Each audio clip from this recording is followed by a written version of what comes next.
Check out some simple examples of inequalities in this video. Welcome to Mathematics of Engineering.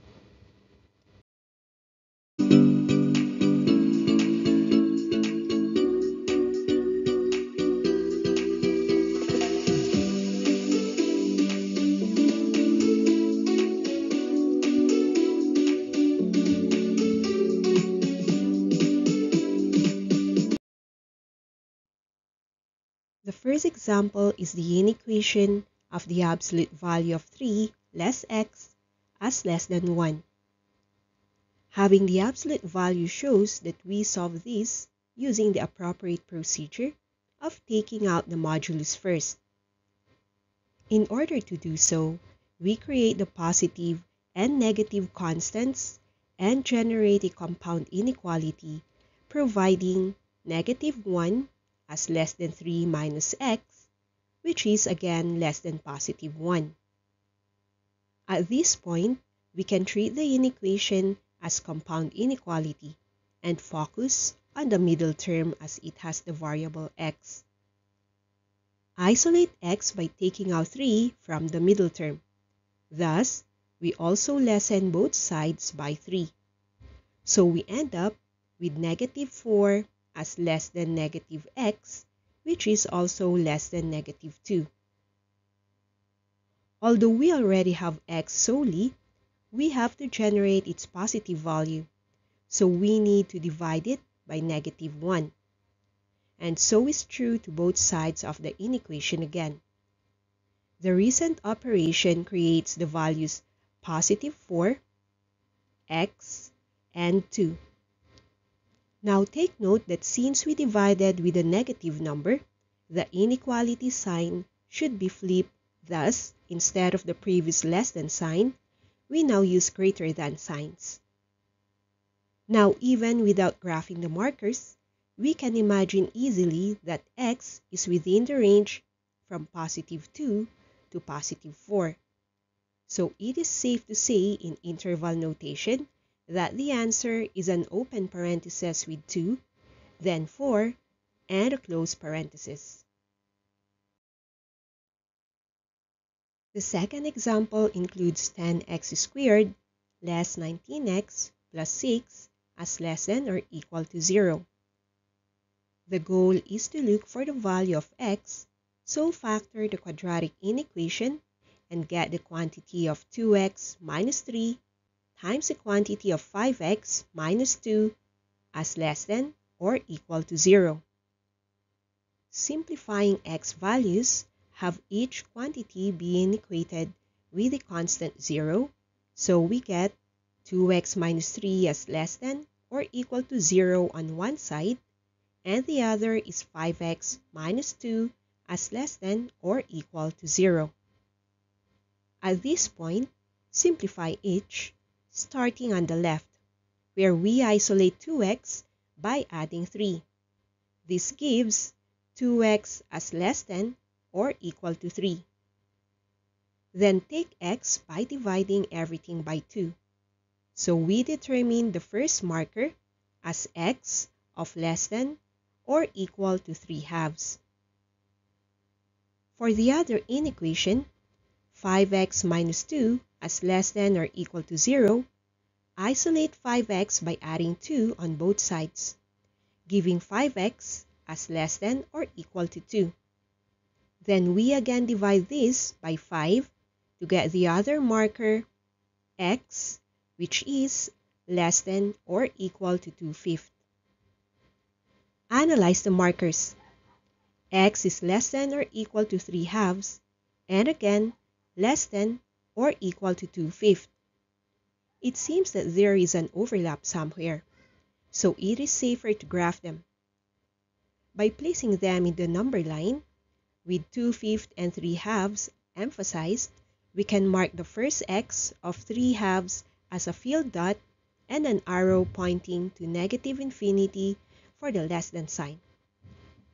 The other mark shows a filled dot on 2/5 with an arrow pointing to negative infinity too. Now it is clear that we needed to do the test to clearly point out the range. So use the graph to identify the true ranges of x values for the inequation. With the markers identified, we see that there are three ranges to test. One, from negative infinity to 2/5.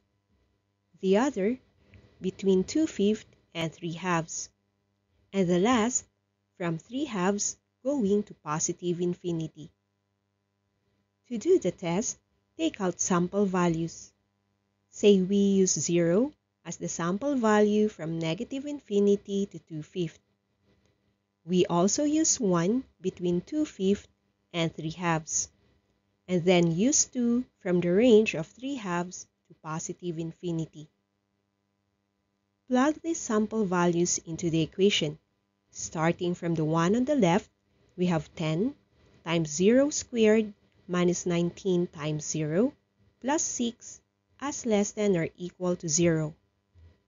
By computing, the expression turns out as positive 6, which isn't less than 0, so this statement is false, implying that the range is not feasible. For the second gap, substitute 1 into the equation, giving 10 times 1 squared minus 19 times 1 plus 6 as less than or equal to 0. The expression turns out as negative 3 as less than or equal to 0, which is true.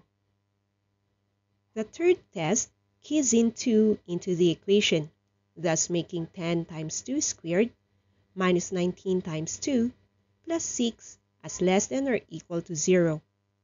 Simplifying, we get 8 as less than or equal to 0, another false statement.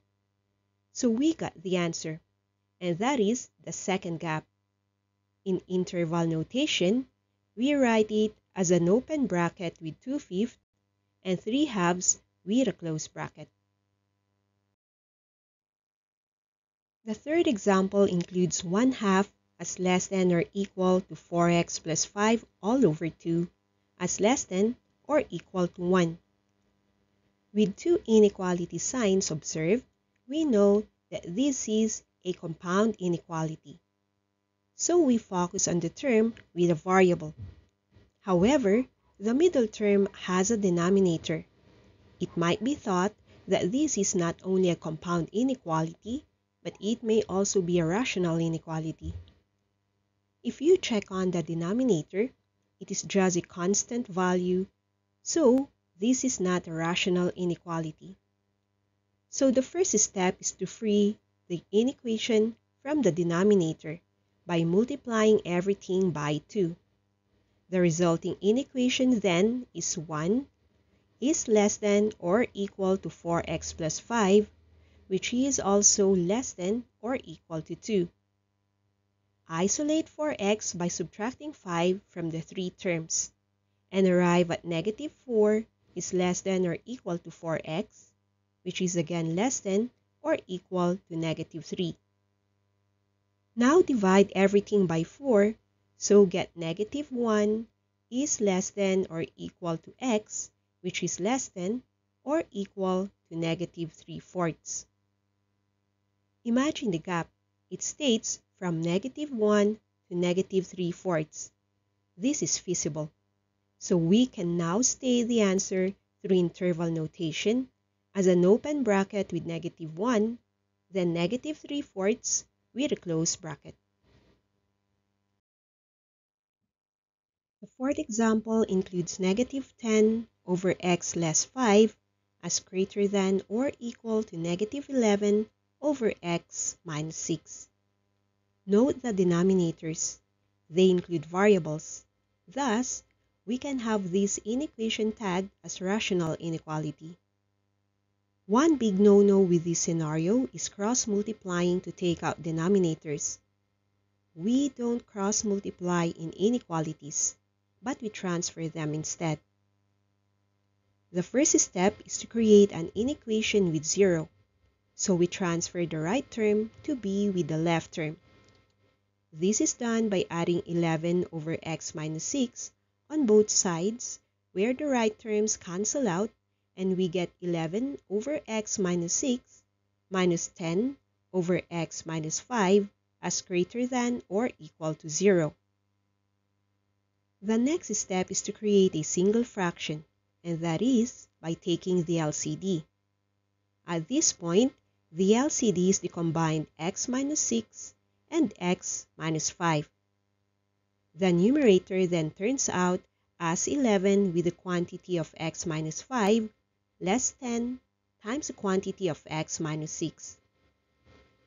The denominator will be taken as it is, but the numerator should be simplified. 11x and negative 10x for the terms with the variable x, then negative 55 plus 60 for the constants. These simplifications are then written as x plus 5 all over the quantities x less 6 and x less 5 as greater than or equal to 0. With the simplified terms, identify the markers. From the numerator, we take x plus 5 as greater than or equal to 0. Subtract 5 on both sides and get x as greater than or equal to negative 5. This is one marker. From the denominator, the two quantities create two markers. First, the quantity x minus 6 should not be equal to 0, as it will make the whole inequation indeterminate. Add 6 on both ends to have x which should not be equal to 6. The next quantity is treated similarly. X minus 5 should not be equal to 0. Take x by adding 5 on both sides to have x as not equal to 5. With the three markers already clear, graph them to determine the ranges. From the numerator, we got x is greater than or equal to negative 5.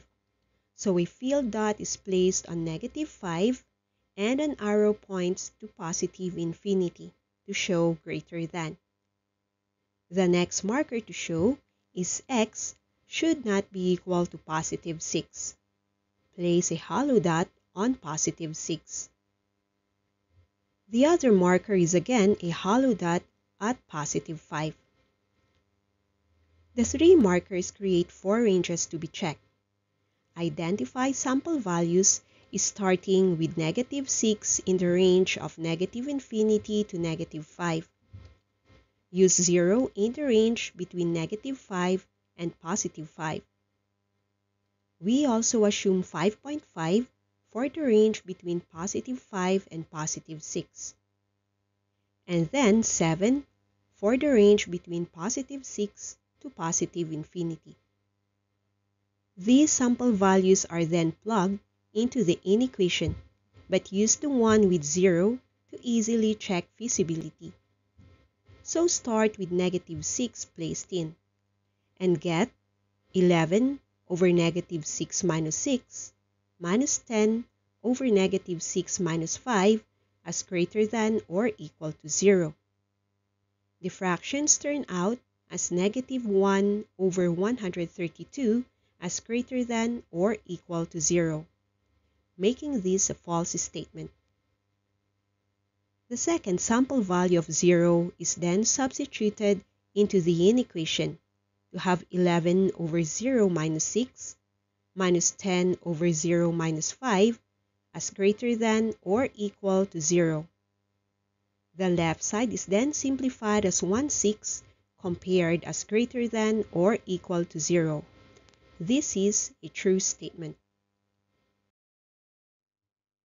The third test gap uses 5.5 into the inequation, making 11 over 5.5 minus 6 minus 10 over 5.5 minus 5 as greater than or equal to 0. This turns out as negative 42 as greater than or equal to 0, a totally false statement. The last gap then uses 7. Place this value into the inequation and get 11 over 7 minus 6 minus 10 over 7 minus 5 as greater than or equal to 0. This is simplified as 6 as greater than or equal to 0. This is a true statement. From the test, write the interval notation of the ranges, which are separate. They are then written as a bracket with -5 and a +5 with a close parenthesis for the first range.